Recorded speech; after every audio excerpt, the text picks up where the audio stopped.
Hello friend, नमस्कार और आदाब दोस्तों। मैं यूएस खान और आप देख रहे हैं एसटी न्यूज़ टीवी। दोस्तों, जैसे कि आप जानते हैं कि मैं भी पल्स पीड़ित एक ऐसा निवेशक हूं जिसके 5 लाख रुपया पीएसएल इंडिया लिमिटेड में लगा है। और दोस्तों, अगर बात करें हम अपने पल्स निवेशक भाइयों की, तो दोस्तों बड़ा मोटा मोटा पैसा यहाँ पर पल्स निवेशकों का लगा हुआ है। दोस्तों, बड़ा अफसोस होता है जब भोला कुमार जैसे लोगों का कमेंट हमारे कमेंट बॉक्स में आता है और वो कहते हैं कि सर 10 लाख रुपया मेरा है, कब मिलेगा। तो दोस्तों, एक तरफ तो पीएसएल इंडिया लिमिटेड के मैटर में सेबी विभाग का जो पैसे देने का पोर्टल खुला हुआ है, यानी कि ऑनलाइन से जो पैसे देने की प्रक्रिया सेबी विभाग ने 2018 से चालू कर रखी है, उसमें 2,500 से लेकर केवल 10,000 तक का ही रिफंड अब तक इन 3 सालों में दिया गया है। जबकि यहाँ पर बड़े निवेशकों का पैसा बहुत ज़्यादा लगा हुआ है, उनके लिए कोई भी प्रोसीजर अभी तक से विभाग ने नहीं दिया। तो दोस्तों, बड़ा अफसोस होता है ये देखकर कि किसी के 10 लाख, किसी के 5 लाख, किसी के 12 लाख, किसी के 20 लाख, इतना मोटा पैसा इस वक्त पल्स इंडिया लिमिटेड कंपनी में आज से नहीं, 2012 और 13 से ये पैसा अटका हुआ है। और 49,000 करोड़ रुपया इस वक्त सभी पीएसएल के पीड़ित निवेशकों का सेबी विभाग और आरएम लोढ़ा लेकर बैठी है, और ये सब सरकार की सरपरस्ती में ये पैसा रोक रखा है। दोस्तों, जैसे कि आप जानते हैं कि पीएम मोदी ने एक झटके में किसानों को 18,000 करोड़ रुपया उनके अकाउंट में डाल दिया। तो दोस्तों, सरकार के मुखौटे अनेक हैं, इनके खाने के दांत और हैं और दिखाने के दांत और हैं। अगर आदरणीय नरेंद्र मोदी पल्स निवेशकों के हिसैती होते तो उनको भी पैसा बहुत जल्द से जल्द दे देते, लेकिन दोस्तों उनकी नीयत नहीं है। वो नहीं चाहते कि करोड़ों अरबों रुपया जो पीड़ितों का इस वक्त सरकार के पास है वो उन्हें दिया जाए। यही वजह है जो हमारी इस वक्त प्रोसीजर जो चालू है बहुत धीमी गति से चल रहा है। और बड़े अफसोस के साथ ये कहना पड़ता है दोस्तों कि धरने प्रदर्शनों की भी इस सरकार में कुछ नहीं उठ रही है। जैसे कि आप देख रहे हैं कि किसानों का धरना 1 महीने से चल रहा है और शीत लहर और ठंड में वो लोग अपने आप को धरने प्रदर्शन में लगाए हुए हैं, और अभी तक सरकार उनकी तरफ से कोई अच्छी पहल या कोई उनका जो उनकी मांगे हैं मानने के लिए तैयार नहीं है। ये आप भी देख रहे हैं और हम भी देख रहे हैं। तो दोस्तों, ऐसे में पल्स निवेशकों का कहना कि धरना प्रदर्शन करें, तो दोस्तों धरने प्रदर्शन भी कर देख लिए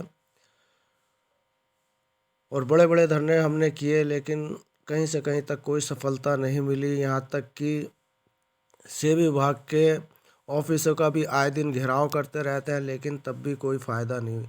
और बात अगर करें कुछ ऐसे चैनलों की जो यूट्यूब चैनल है और बड़े अच्छे चैनल हैं, उन्होंने भी बहुत कोशिश करी। निवेशकों के न जाने कितनी चिट्ठियां और पत्रियां लगभग 3-4 साल से रेगुलर सभी विभागों पर, यहाँ तक कि प्रधानमंत्री नरेंद्र मोदी के ऑफिस और उनके ट्विटर पर भी लाखों की संख्या में ट्वीट कर चुके, लेकिन कोई फ़ायदा नज़र नहीं आ रहा।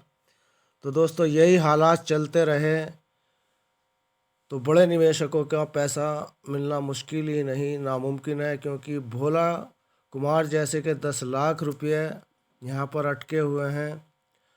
और ऐसे निवेशक का पैसा जो इस वक्त चालू रिफंड प्रक्रिया उसमें किस तरीके से मिल पाएगा, क्योंकि जब 3 साल में अभी 10,000 तक ही आए हैं, तो यहाँ पर 10 लाख रुपया देना बहुत ही मतलब 1 दशक लग जाएगा, तब भी भोला जैसे निवेशकों को या हम जैसे निवेशकों को पैसा नहीं मिलेगा।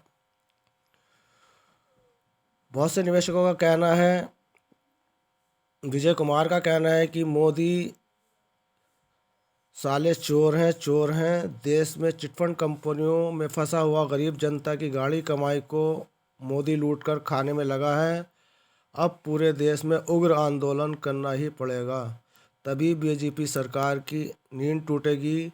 कार्यकर्ता और निवेशकों को मरना ही है तो आंदोलन ही करके क्यों ना मरे। जी हाँ दोस्तों, इनका बिल्कुल कहना सही है कि एक तरफ कुआं है तो एक तरफ खाई है। ये हालात इस वक्त पल्स निवेशकों के ही नहीं, न जाने कितनी ऐसी बहुराष्ट्रीय कंपनियां हैं, उन कंपनियों के पीड़ित निवेशकों का पैसा भारत सरकार लेकर बैठी है।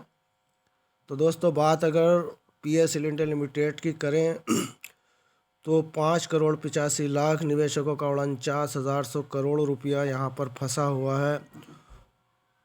और ऐसे में रिफ़ंड प्रोसीजर जो चल रहा है वो इतनी धीमी गति से चल रहा है कि हम जैसे बड़े निवेशकों का पैसा नहीं मिल पाएगा।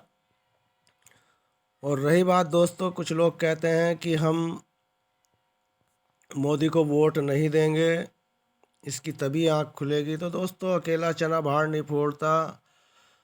अगर हम लोगों ने ये सोच लिया कि हम इस सरकार को वोट नहीं देंगे, तो दोस्तों ये हमारी एक गलत फहमी है, क्योंकि इनके पास ईवीएम माता का आशीर्वाद है और ईवीएम माता के आशीर्वाद से इन्हें किसी के वोट की ज़रूरत नहीं है। ये अपनी जीत को खुद पहले ही सेट कर लेते हैं।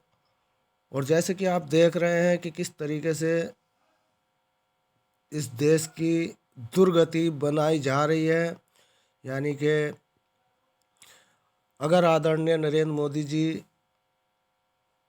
निवेशकों का पैसा देना होता तो जाने कब का दे दिया होता, लेकिन दोस्तों यहाँ पर निवेशकों का पैसा ही लूट कर किसानों को दिया जा रहा है। दोस्तों, मिलते हैं फिर किसी नेक्स्ट न्यू अपडेट के साथ।